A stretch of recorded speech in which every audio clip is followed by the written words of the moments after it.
He is, I would say, the celeb metaverse father. Father of the celeb metaverse, David Foster. And Yes. I think father is a very good description of who he is.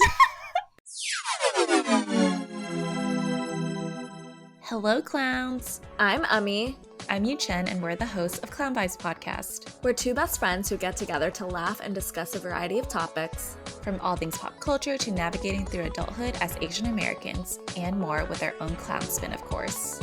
We're so glad to have you here to clown around with us, and we hope you enjoy the episode.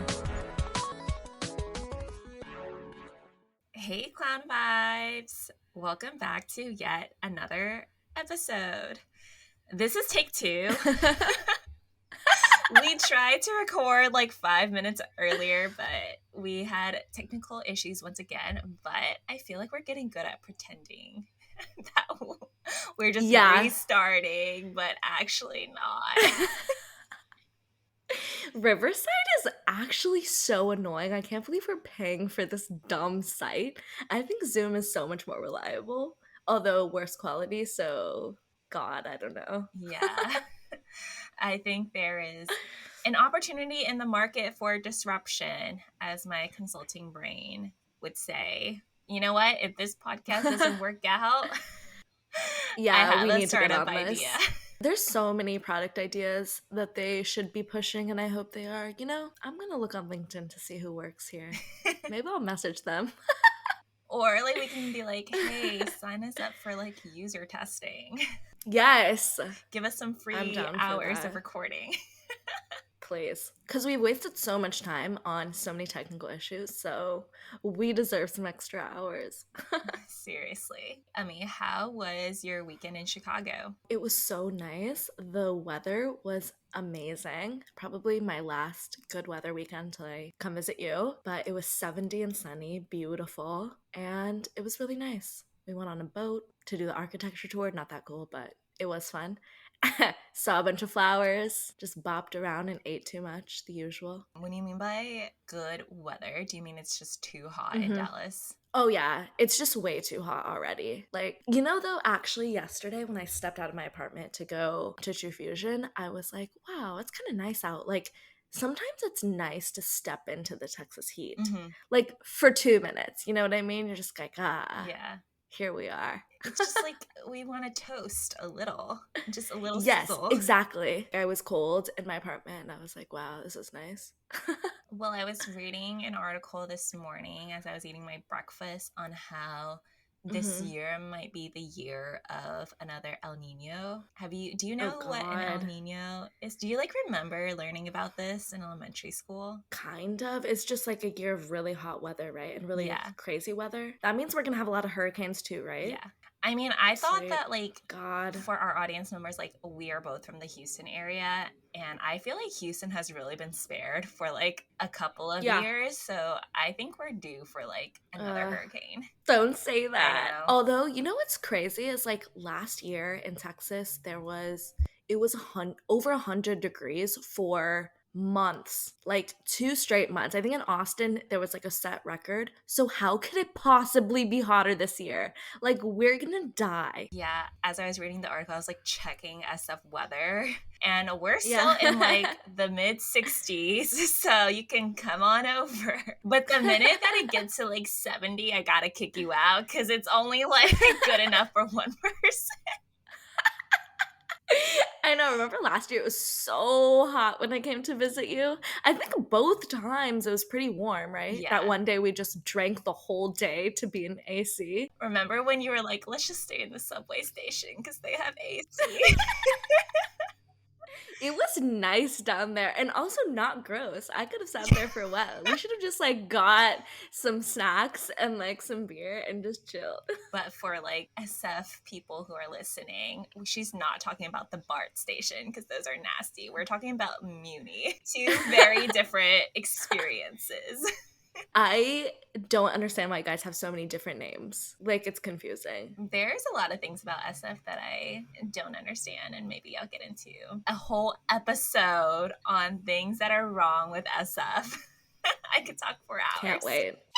I have some great news for you. I have finally started watching Made in Chelsea now that I'm done with the Oh Fosters. my gosh. Okay. This is This is like so many years coming. such like a pivotal moment, and the audience is not they just don't understand how pivotal this is because Ami has been trying to watch this for like 10 years.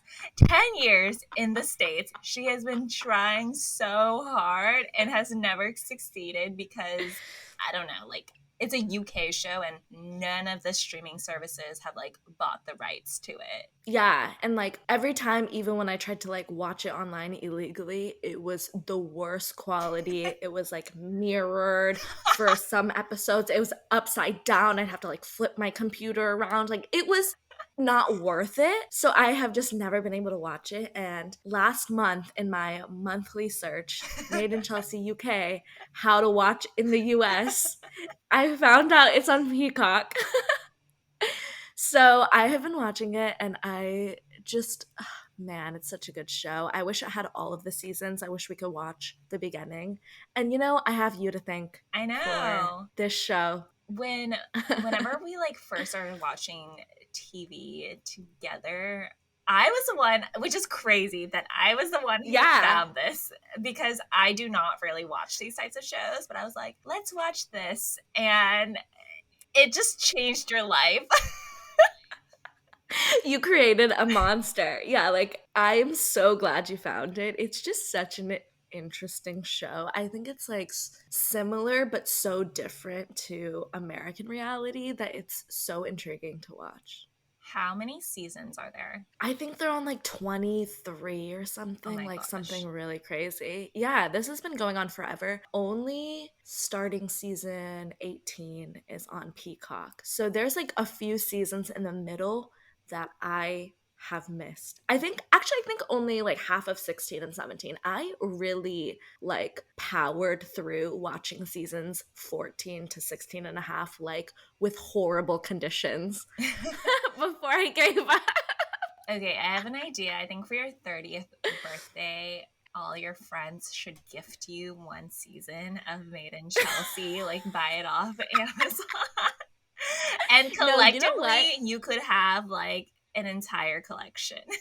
I have tried to buy it on Amazon. It's impossible. What?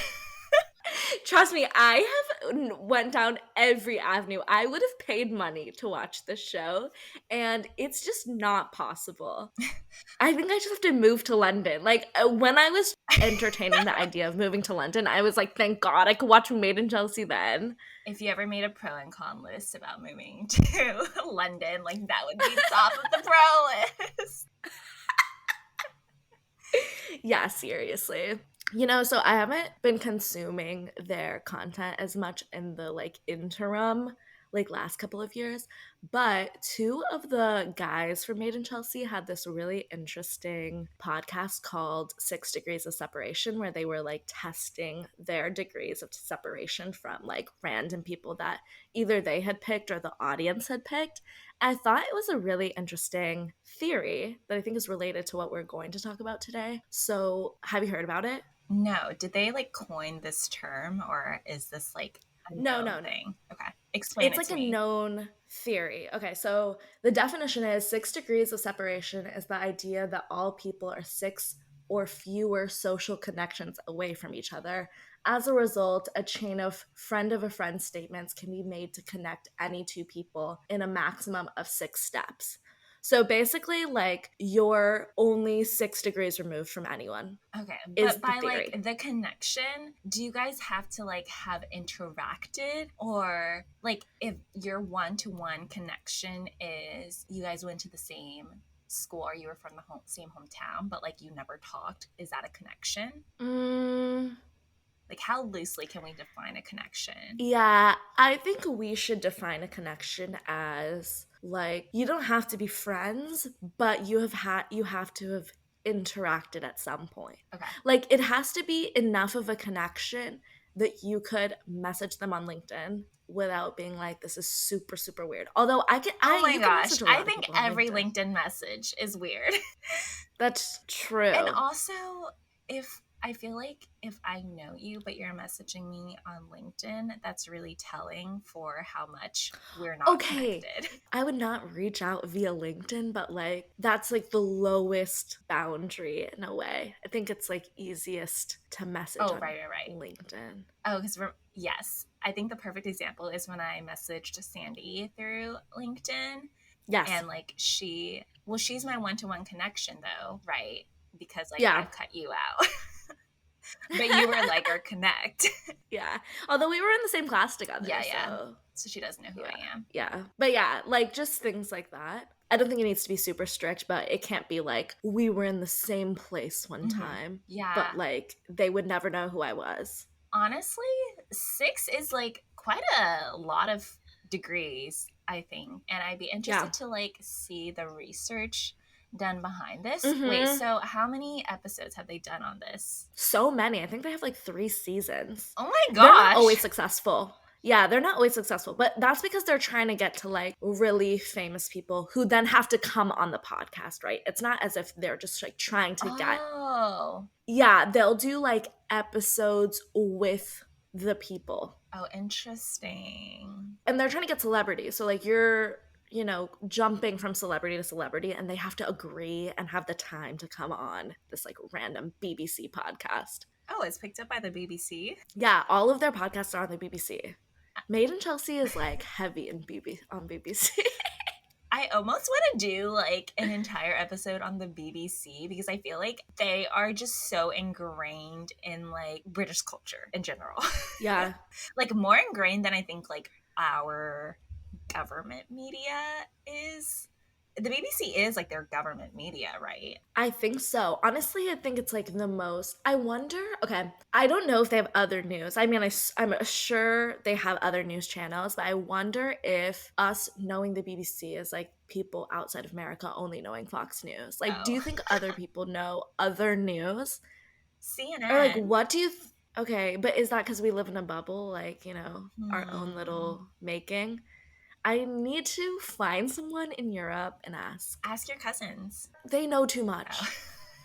They would be like, are you dumb? Of course you have so many. So we have like audience members across the world. Like sometimes I look at our stats and where they're like pulling from, and like obviously it's just like onesie twosies, but like yeah, I think our top foreign consumer outside of US, Canada, and UK is Jamaica for some reason. Whoa. I know. Interesting, right? So, yeah. Our Jamaican girlies or guys, if you're listening, please let us know what US media you think exists in the States. Yeah, a really interesting question. But yeah, so I think the theory is interesting, but I think it only works like in populated, connected countries. Like, not countries, like areas. I don't know that we're 6 degrees connected to people in like more rural areas. Oh, definitely not. I feel like this whole 6 degree remove, it like exists in like certain bubbles.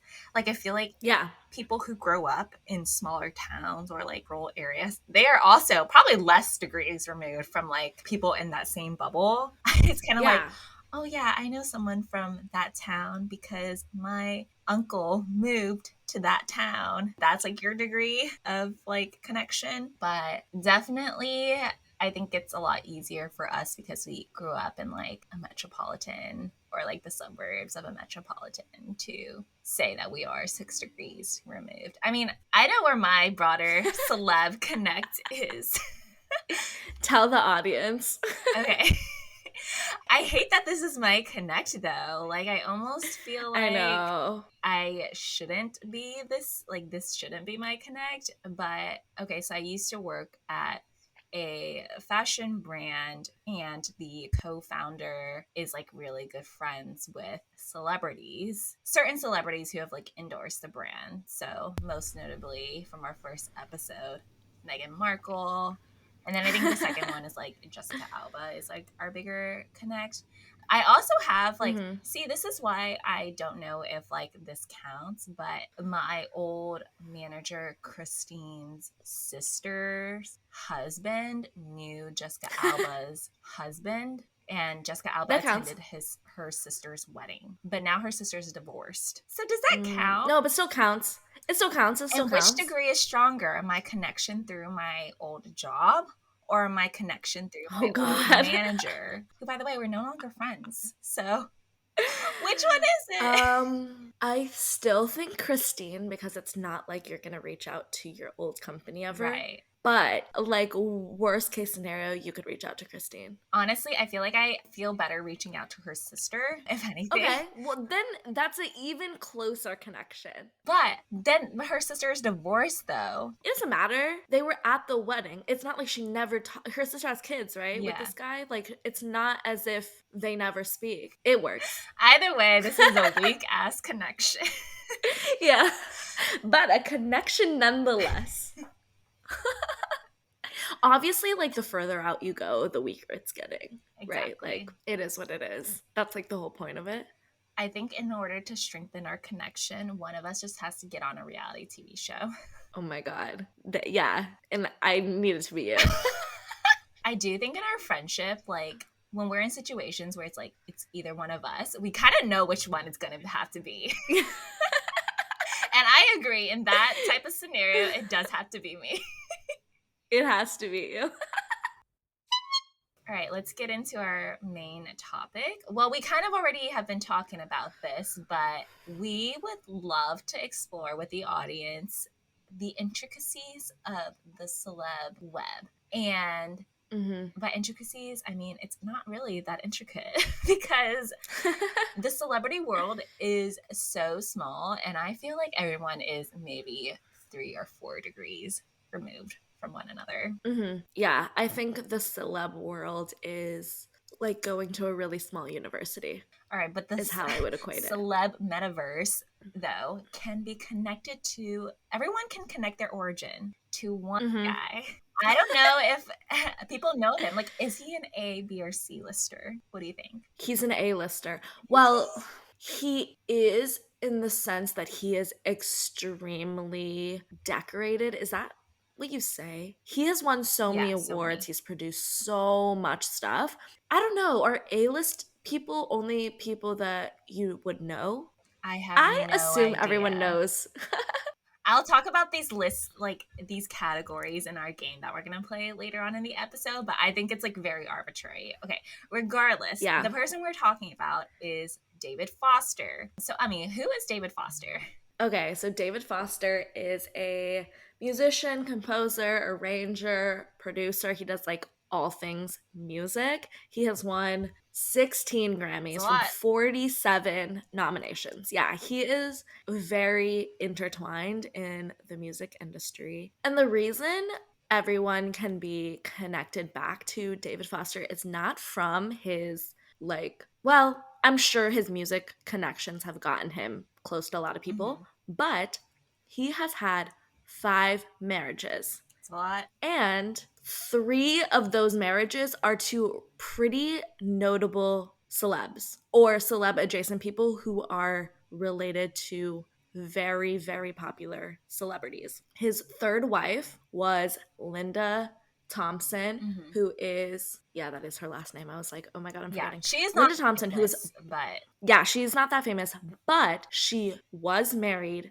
to Caitlyn Jenner, is Brody Jenner's mom. So through Linda, they're connected to the Kardashians, who, you know, is connected to so many people, really like opens that web up. Then he was married to Yolanda Hadid, Gigi and Bella's mom. And now he is married to Katharine McPhee, who is an actor, songwriter, singer. And while she's not that famous, she does connect him to Broadway. Okay, so... which is a whole other universe. I actually knew who Katharine McPhee was, like, before I knew who David Foster was, because she came out with, when she, like, won, or she was runner-up in her American Idol season. Yeah. And I loved that. I played it yesterday, because as I was, like, prepping for the episode, I was like, I miss that song. Did you ever listen to the song Only You? I don't know. Over It. It's called Over It. I don't think so. I'll have to listen. I really like Katharine McPhee. And it was bad. And I was like, oh my God, that's funny. This was a lot better. But that's funny. I went down a Catherine McPhee bubble during COVID because I was watching Smash and she is the star of Smash and I freaking love that show. Oh, yeah. So I think like David Foster is very well connected through the music industry and the movie industry as well. And also just like he's also connected to the reality TV industry too. Yeah, because American Idol. Yeah.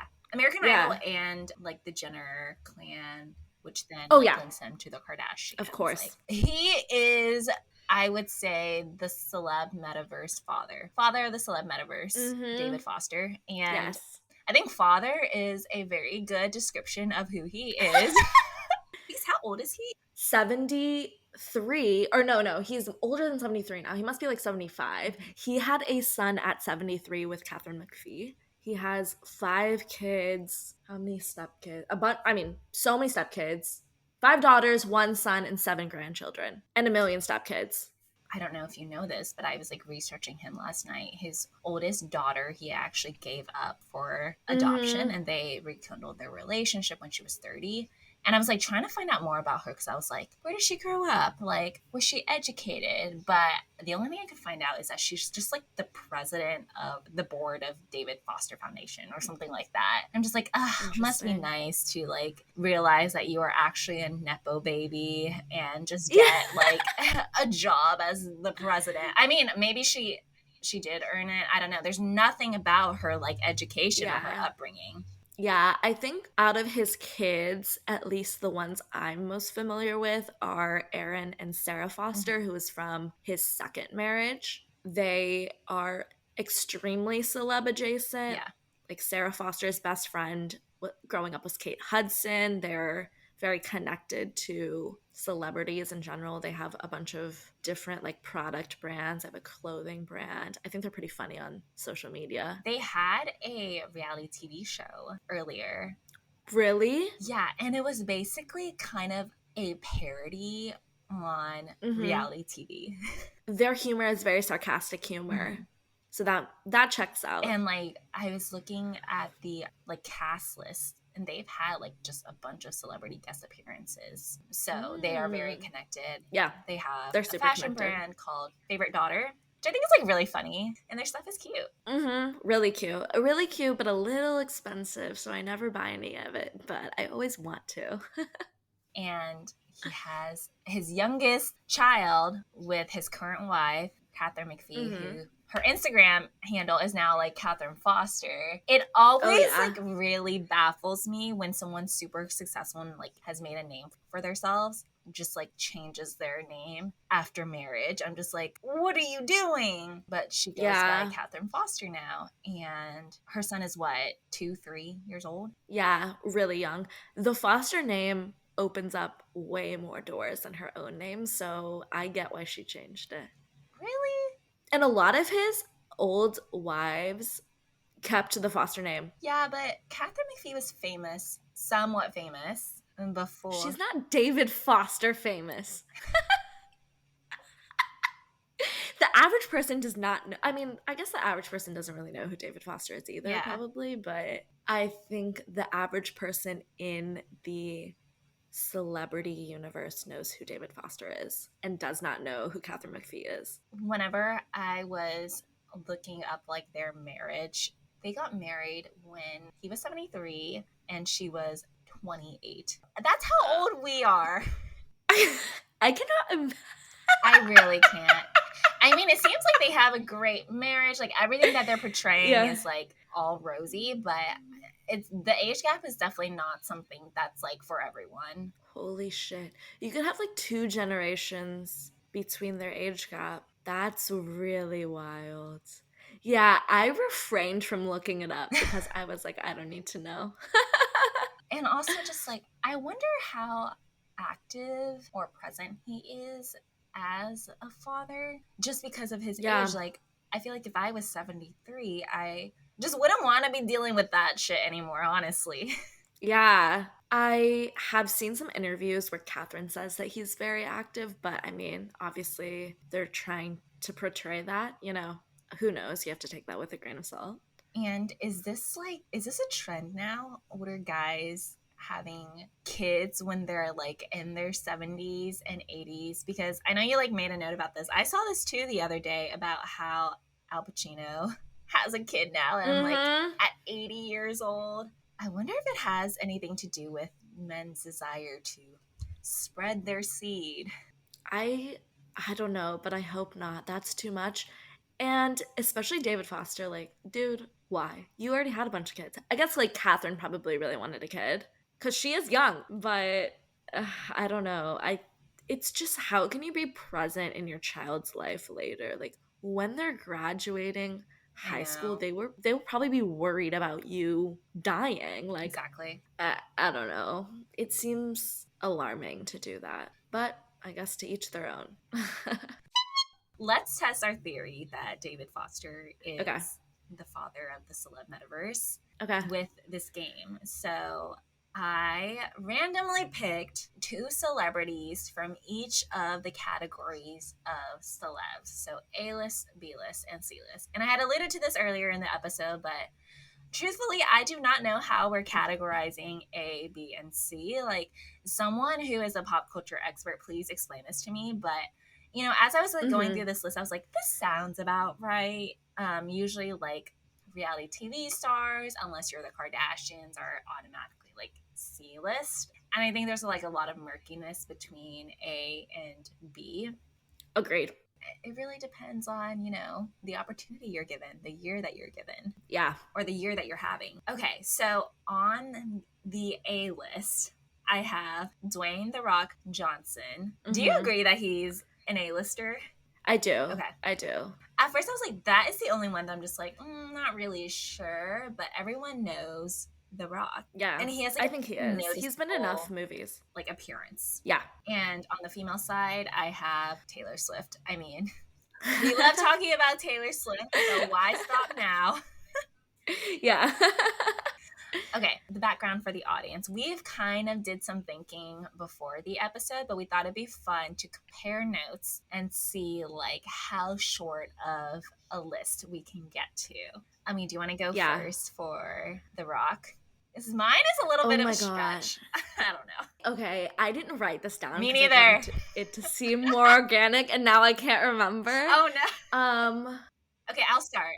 Okay, I think this is another like big group that has a lot of connections, but Dwayne "The Rock" Johnson starred in the Fast and Furious franchise. So there's like so many celebrities that did that franchise, so automatically like they're connected. He's connected through Jason Statham. Is that how you say his name? Rosie Huntington Whiteley's husband. And she is like a top model. She modeled for Victoria's Secret. She was an angel. She's done Balmain campaigns.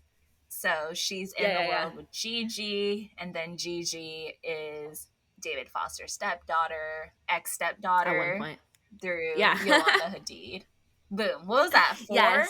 4 degrees? I think so. Jason, Rosie, that's good. Gigi, and then David Foster. Yeah. Okay. I connected. The Rock was in a movie with Ryan Reynolds, who married to Blake Lively, knows Taylor Swift, or like is friends with Gigi, and obviously David Foster's ex. Which movie was Stepdaughter he in with Ryan Reynolds? Red Notice. It's like it's a Netflix movie that sucks. Yeah. I feel like they're both such A-listers to be on a Netflix movie that sucks. Netflix is just shelling out a bunch of money, so everyone's like, sure. But the movies suck. All right, Taylor. This one is a really easy. I mean, obviously, this is a gimme. Really good friends with Gigi, so she's literally like removed. Yeah. No, she's directly connected to David Foster because of like, music industry. Like, I can't place when they've collabed together or like in what area they've met, but they for sure have like met and they know each other. Yeah, for sure. Okay. The Rock was a good person to pick. Okay. I was like, let me pick something that's like not super obvious and like challenge ourselves a little bit. Yeah. I play this game to go to sleep at night. I make up fake scenarios in my head to go to sleep at night, but I do that too, but when my fake scenarios are getting like a little bit too toxic, I will. I'm like, switch gears, like. All right, on to our B-listers. For the male, I have Liam Hemsworth, and for the Okay. female, I have Alexandra Daddario. Okay, let's start with Liam. Do you want to go first? Sure. For Liam, Okay. married to Miley, who is dating Cody Simpson. Is that his name? I think Who so. dated Gigi, who is related to Whoa. Okay. David Foster. Yeah. It's so funny that you went that way. I went, Liam Hemsworth was in a movie with Jennifer Lawrence. Jennifer Lawrence and the Kardashians are really good friends. Are they? Mine's longer. Yeah. Which Kardashian is she good friends with? Chris and Kim. Oh, okay. Chris mainly. Yeah.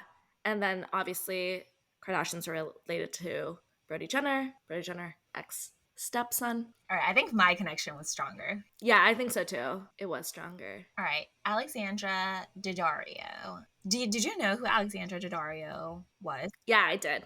I think for our audience members, she's most notably in like the recent years known for her work in, oh my gosh, I'm blanking, the Netflix. White Lotus? Yeah, or the HBO, White Lotus. She was in season 1 of White Lotus. Mm-hmm. And side note, I was obsessed with her wedding in NOLA that Vogue featured. Like, amazing. Whoa. Okay, you go first because I'm like blanking a little bit. Okay. Basically, I was like, oh, she was in a movie with The Rock, who's already connected. Okay, that was mine too. She was yeah. in Baywatch. Yeah. Yeah. I did connect her another way too to like challenge myself. And now I forgot. No, I think second connect would be through Sydney Sweeney, who was in the first season of White Lotus. Yeah, but then where do you connect her? So then knows. Okay, last night I was like, she's in she is in that movie with The Weeknd, who dated Selena Gomez, is friends with Taylor, friends with Gigi. There we go. The Weeknd also dated Bella. Oh, perfect. More immediate of a connection. I forgot that. I was trying to somehow connect her through Zendaya, but then I just got distracted by Zendaya's post with Tom Holland, and I just went. Now I'm trying to think how I connected her yesterday. It was like something more random. I'll remember later and I'll text you. Okay. Okay, on to C-list. Supposedly, this should be harder. One was a gimme. Yeah, one was a gimme. So for our male, we have Tyler Cameron, who was on Hannah Brown's season of The Bachelorette. Mm-hmm. And honestly, I feel like he's the breakout star of the Bachelor franchise. He is. For he dated Gigi. He is 2 connections removed. I know. Him randomly dating Gigi was just also like such a shocker moment of pop culture history. I don't know if you like have ever seen any of his like recent interviews, or I just read somewhere or heard somewhere that he was so broke while also dating. I was just about to bring that up. And just so clownish, like a broke ass reality TV star trying to date Gigi Hadid. He had to call his dad to like wire him money, and his dad was like, I got you. His dad knew how important this was. Yeah, seriously. All right, and the female is Mary Fitzgerald, who has been in the Selling Sunset franchise since the beginning. And I gave up on this one. I was just like, you know what? This show makes me mad sometimes, so I'm not going to try to research the characters. Okay, I got us. So, obviously, her co-star in Selling Sunset is Chrishell. Chrishell dated Matthew Morris, who was in Glee. Oh, yeah. And Catherine McPhee was in Glee, wasn't she? No, she was actually never in Glee. I was trying to connect it that way, but Jonathan Groff was in Glee, who sings with her co-star from Smash, Jeremy Jordan, all the time, connected to Catherine McPhee. That's a very long connection. I'm sure had I like Googled more, I would have found a quicker one. I feel like someone was in Glee. Like, as I was researching one of the 6 people I identified, like they were somehow connected to Glee, but I don't remember. Yeah, I was like, Glee and Smash must have had one cast overlap, but I could not find it. Like, it was not a like main cast of any sort overlap.